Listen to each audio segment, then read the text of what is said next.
Welcome to Escaping the Echo Chamber. Kanye and Kim's divorce is getting to a point where it could get very, very ugly very soon. And be sure to stay tuned to the end of the video because I'm going to discuss an aspect of this that a lot of people aren't aware of, but that is very relevant to some of the things that have occurred. Kanye West is a multi-billionaire, world famous, megastar musician who is engaged in a divorce from his wife, Kim Kardashian West, and the mother of his 4 children. She also happens to be a billionaire and a white woman. The main issue appears to be that Kanye wants to be the head of his family, which is understandable.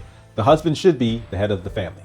However, once the marriage dissolves, that's gonna be an issue because now you've got the father, because he's no longer the husband, the father who wants certain things, and the mother who may want different things. And if they're sharing custody, the father doesn't get to tell the mother what to do. Not exactly. He has control of the kids at some point. She has control of the kids at other points. But ultimately, what may happen is that the courts get involved and then they start making decisions and then they determine what gets done, when it gets done, and they have the final word. Because right now, Kanye's problem is with North, his 8-year-old daughter, using TikTok, and he doesn't like it. Yeah, Kanye does not like that his 8-year-old daughter has been using TikTok. And in fact, what happened is she actually went live from TikTok at some point in time from her own phone. And that was a problem. Kim was like, hey, if she likes TikTok, she should be allowed to use TikTok. But it turns out that there's several reasons why it's just a bad idea. Number one, she's 8 years old. Number two, she's a very famous 8-year-old. There's all kinds of people out there that you don't want having the ability to have direct content with your 8-year-old child, which is why it's not a good idea to have your 8-year-old child having TikTok or any other social media on their phone that they can access on their own at any time. After that situation with her going live, the TikTok app was removed from her phone, and she now has a joint account with her and Kim, because allowing her to have her own account and allowing her to have the app on her phone in and of itself was a problem. Of course, we know all of this because this dispute has been happening fairly publicly. So Kanye has been going to social media to express some of his concerns and some of his frustrations with things that have been going on regarding his kids. If this was somebody else he was getting divorced from, if the mother of his children was someone else, this might be a fairly one-sided situation, but it's not. The mother of his children is Kim Kardashian West, who is a megastar in her own right, a billionaire, and has enormous influence in social media and connections inside legacy media. And quite frankly, the legacy media tend to side with her and paint her in a favorable position because they hate that he supported Trump. Oh, and did I mention she's a white woman? Well, Kim decided to take to social media and call him obsessive and his concern about his daughter's use of social media to be a problem. And although a lot of people have been silent, somebody did stand up and speak out on his behalf. That person was Candace Owens. Now, there were others as well, but Candace Owens was one of the most high-profile people to speak out on his behalf.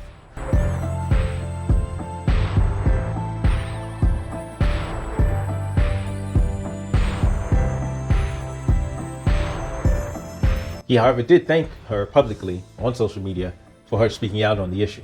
Because what Candace said was that social media could be very dangerous for young girls and it's potentially harmful. And a lot of people may be like, hey, that's ridiculous. But you know who doesn't think that? The left doesn't think that. The left has been pushing the narrative that social media is dangerous for young girls. This is something they've been pushing for quite some time. So now that Candace Owens comes out and says it, it's not something that they can readily dispute. Of course, they're not going to come out and support her either.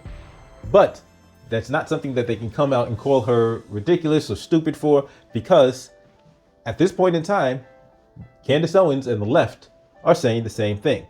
There are some who believe that, hey, even if social media is potentially harmful for children, that's up to the parents to curb children's use of social media or just not allow them to use it at all. Because what the left wants to do is they want the government to step in and make it so that all of us get treated like the children that they're saying are at risk from social media.